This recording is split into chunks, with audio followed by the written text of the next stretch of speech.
देखो क्या है इसमें, अजबी आजबी तिरयन शुद्धा, रत्नत्रय से शुद्धता को प्राप्त हुए मनुष्य रत्नत्रय से शुद्धता को प्राप्त। आज भी कह रहे हैं, आज भी कुंद कुंद स्वामी ने एक ग्रंथ कब लिखे, कौन से काल में लिखे, पंचम काल में लिखे। कुंद कुंद स्वामी पंचम काल में हुए, चतुर्थ काल में नहीं हुए। महावीर भगवान को मोक्ष हुआ और 3 वर्ष 8 माह 15 दिन शेष बचे, पंचम काल आ गया। महावीर भगवान को मोक्ष होते ही साथ 3 वर्ष 8 माह 15 दिन बचे थे चतुर्थ काल के। इतना समय बीता, पंचम काल आ गया। कुंद कुंद स्वामी तो बाद में हुए हैं, कुंद कुंद स्वामी पंचम काल में हुए हैं और पंचम काल में उन्होंने ग्रंथों को लिखा। और लिखते समय क्या लिखा, आज भी। इसका मतलब है पंचम काल में भी, काल को संबोधित कर रहे हैं। आज भी का मतलब क्या, अजबी। ये प्राकृत का पद है अजबी, संस्कृत में अद्यापि और हिंदी में आज भी। आज भी मतलब पंचम काल में भी तिरयण शुद्धा, रत्नत्रय से शुद्धता को प्राप्त हुई। इसका मतलब है इस पंचम काल में भी रत्नत्रयधारी मुनि होंगे। कुंद कुंद स्वामी स्वयं हुए हैं तो होंगे। पंचम काल में मोक्ष का निषेध है, मोक्ष मार्ग का निषेध थोड़ी है। और फिर चौथे काल में जन्मा हुआ कोई जीव, अगर उसकी आयु पंचम काल तक जा रही है और उत्तम संगनन है, मुनि बन गए, उत्तम ध्यान किया, तो पंचम काल में भी केवल ज्ञान पाके मुक्त चले जाएं। क्यों? क्योंकि सामग्री, स्ट्रक्चर तो उनका चौथे काल का है ना। हाँ, अब क्या हुआ, बाउंड्री पर उनका जन्म हुआ है, अब उम्र लेकर के आए 100-200 साल की और चौथा काल खत्म हो रहा, तो ब्रजवर्षभ नारद संगनन लेके आए, मुनि बन रहे हैं, तद्भवगामी हैं, तो उनको मोक्ष हो जाएगा, तद्भव मोक्षगामी। पंचम काल में कैसे मोक्ष होगा? अरे पंचम काल में जन्मे जीव का पंचम काल में मोक्ष नहीं होगा। हाँ, तो निषेध किसका है?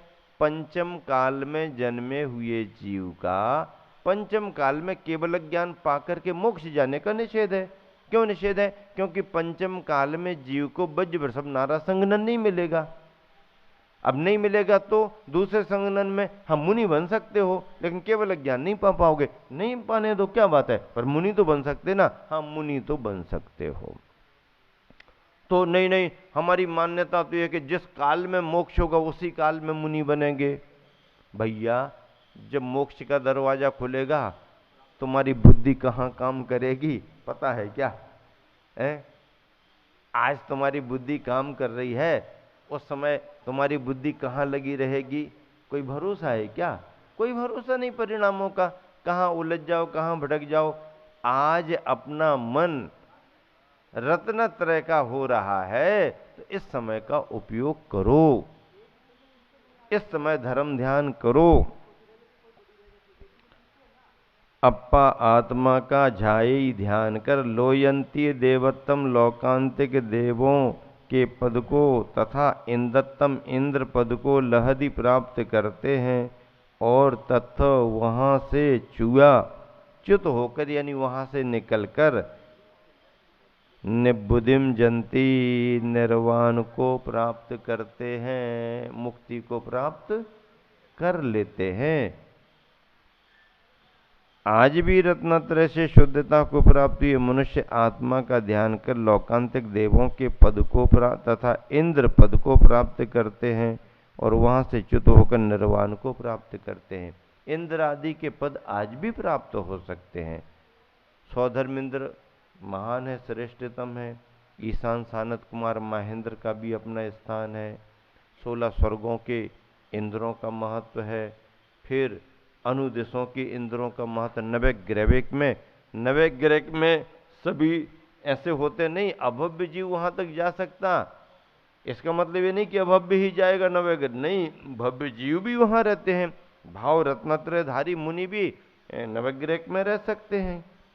अभव्य वहां तक जा पाएगा, उसके ऊपर नहीं। लेकिन अनुदिशों में भी और 5 अनुत्तर विमानों में इंद्र अहमिंद्र होते हैं। ये सभी मनुष्य पर्याय को पाकर के मोक्ष को भी प्राप्त कर सकते हैं। सर्वार सिद्धि से आए हुए तद्भव मोक्षगामी होते, उसी भाव से आदिनाथ भरत बाहुबली तीनों सर्वार सिद्धि से आए थे।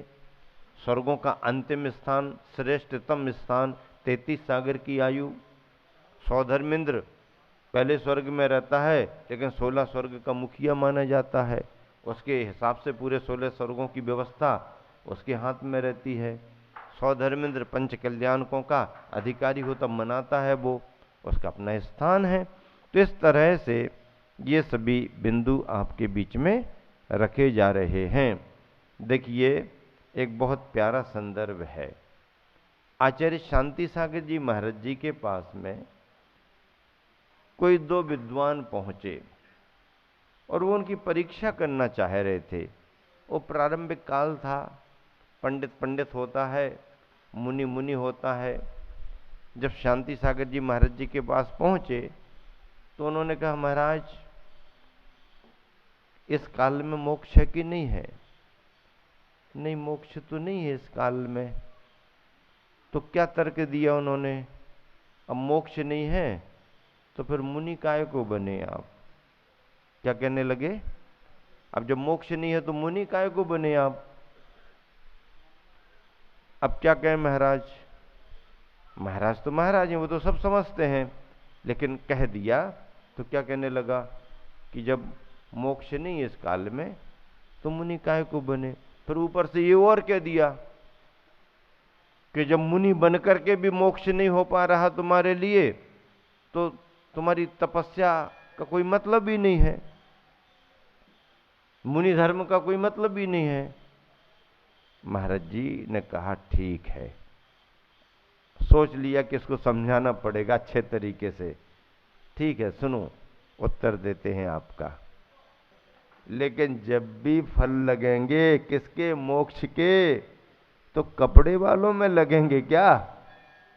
नहीं, जब भी मोक्ष के फल लगेंगे मुनि मुद्रा के वृक्ष में ही लगेंगे। जब महाराज ने समझाया तो वो दोनों जो परीक्षा लेने आए थे पानी पानी हो गए। क्या हो गए? क्या हो गए? पानी पानी हो गए, एकदम नरम हो गए। इतना प्रभाव पड़ा फिर उन पर बातचीत करने से, चर्चाएं करने से, कि फिर वह दोनों महाराज जी के चरणों में निवेदन करने लगे कि हमने ज्ञान तो बहुत प्राप्त किया था, धारणाएं भी बहुत गलत बना ली थीं, लेकिन आज सच्चा ज्ञान हमारे को प्राप्त हो गया और आप हम लोगों को दीक्षा दो। दीक्षा ली उन्होंने और आचार्य वीर सागर जी और आचार्य शिव सागर बने। बोलो आप। हाँ, ऐसा थोड़ी है। पूछने वाला पूछ सकता है, पूछो ना, क्या दिक्कत है, लेकिन उत्तर देने वाला भी है सामान्य है क्या? क्या समझ रखा तुमने? समझा दिया। इंद्रभूति अपने आप को बहुत बहुत बहुत मान करके चलते थे, लेकिन कब तक? जब तक कि ऊंट पहाड़ के नीचे नहीं पहुंचा। हाँ, हम ही ऊंचे ऊंचे हैं। और जब ऊंट पहाड़ के नीचे से निकला तो ऊंट को लगा, अरे भैया हम तो क्या सोच करके चल रहे थे, यहाँ तो हम देख भी नहीं पा रहे। और इंद्रभूति जब महावीर के पास पहुंचे तो उन्हें समझ में आ गया कि भैया हमारे पास कुछ नहीं है, जो कुछ भी है और सब कुछ तो यहीं पर है। फिर वो भी ऐसे थोड़ी थे। हाँ, जब तक दूर रहे तो दूर रहे, और पास में आए तो फिर उन्होंने महावीर को छोड़ा ही नहीं, और महावीर ने भी उनको नहीं छोड़ा। अंत में फिर ये कह दिया, गौतम सावधान, मैं तो जा रहा हूं, तुम अपनी तैयारी में लगो। क्या कह दिया? गौतम सावधान, तुम क्या सोच रहे हम यहीं बैठे रहेंगे? नहीं, जाना है। अरे अभी कहाँ चले, अभी तो, अरे कहाँ चले, जहां जाने का लक्ष्य बना के चले थे। नमा सिद्धेभ्या क्या के दीक्षा ली थी ना, क्या क्या करके दीक्षा ली थी, नमा सिद्धेभ्या। जाएंगे हम तो, कहाँ जा रहे ऐसे पता नहीं पड़ेगा, आकर के ही तुम्हें पता पड़ेगा कि हम कहाँ हैं। और महावीर सुबह सुबह मोक्ष हुआ। गौतम भी कोई ऐसे वैसे थोड़ी थे, पहुंचो हम आ रहे हैं, पहुंचो हम आ रहे हैं, वो गए। और शाम को गौतम स्वामी को केवल ज्ञान हो गया।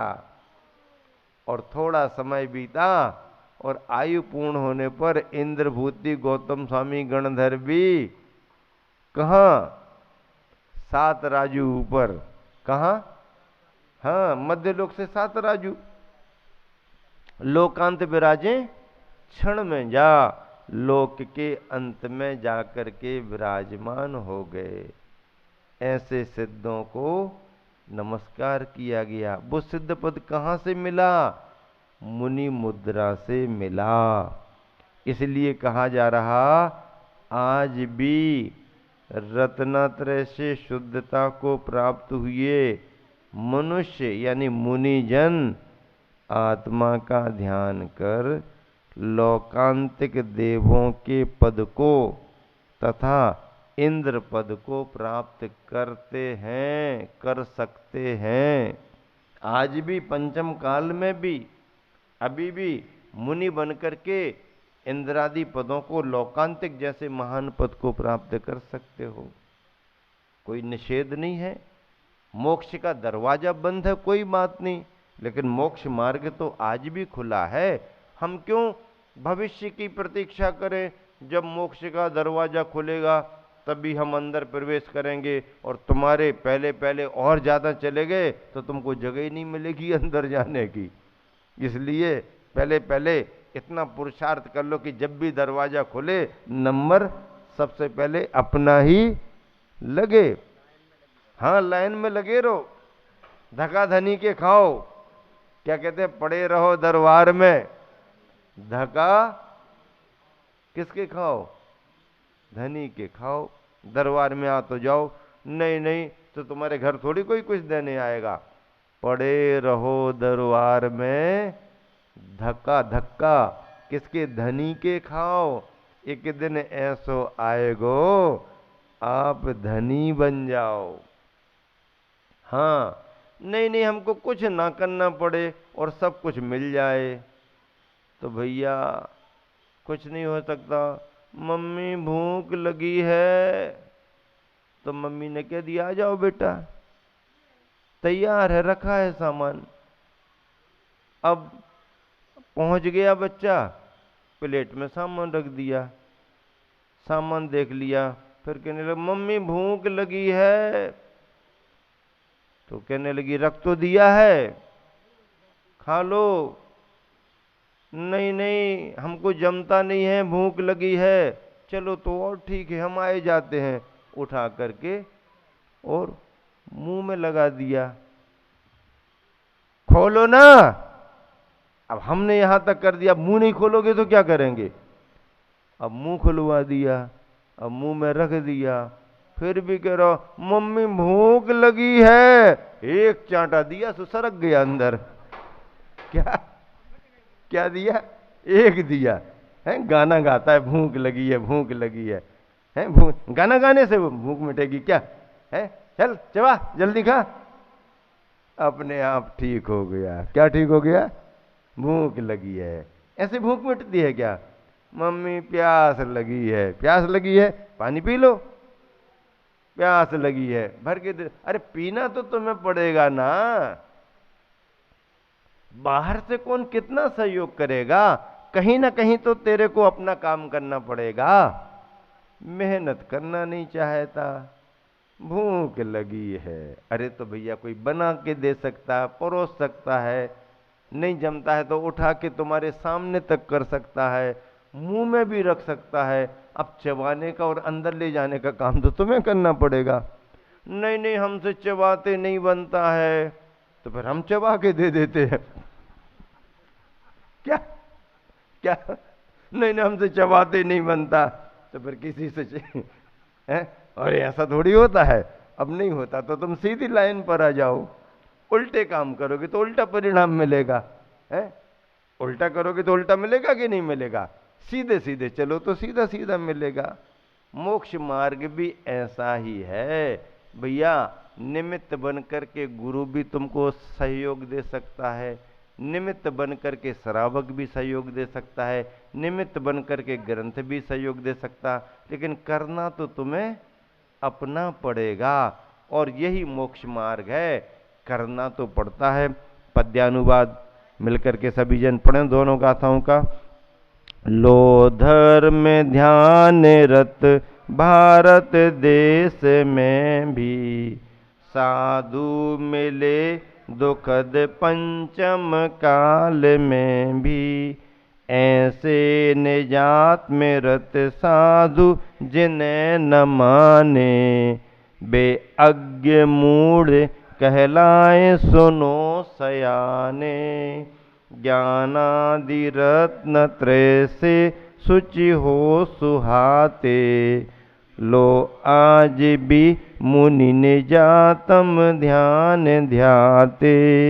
लौकांतिका सुरपिया फल रूप होते, आस्वर्ग से मुनि बने शिव को संजोते। कितना बढ़िया पद्यानुवाद। बड़ी बड़ी गाथाओं को पढ़ करके आचार्य ने वर्तमान में हिंदी भाषा में ढाल करके हम सब पर कितना बड़ा उपकार किया। जो प्राकृत की गाथाएं नहीं पढ़ सकते या उनके अर्थ नहीं लगा सकते, हिंदी भी यदि पढ़ें तो उनको सब आनंद आता है। आज मोक्ष पाहुड़ की 76 और 77वीं गाथा के माध्यम से कुंद कुंद के कुंदन, कुंद कुंद का कुंदन, इस ग्रंथ में आप सभी का स्वाध्याय कराया गया है। और प्रतिदिन आप खूब स्वाध्याय करें, पूजा पाठ करें, अभिषेक करें, शांति धारा करें। आज मुनि सुब्रतनाथ भगवान का मोक्ष कल्याणक था, ठाट बाट से सबने लाड़ू भी चढ़ाया, शांति धारा का लाभ भी लिया। और अब प्रतिदिन आप सबको ठीक समय पर उपस्थित होकर के शांति धारा का लाभ लेना है। समय पर आपको इसलिए आना पड़ेगा कि वह कार्य समय पर संपन्न करा के, ताकि आपकी पूजा भी अच्छे से हो जाए और यहाँ पर स्वाध्याय भी अच्छे से समय पर संपन्न हो।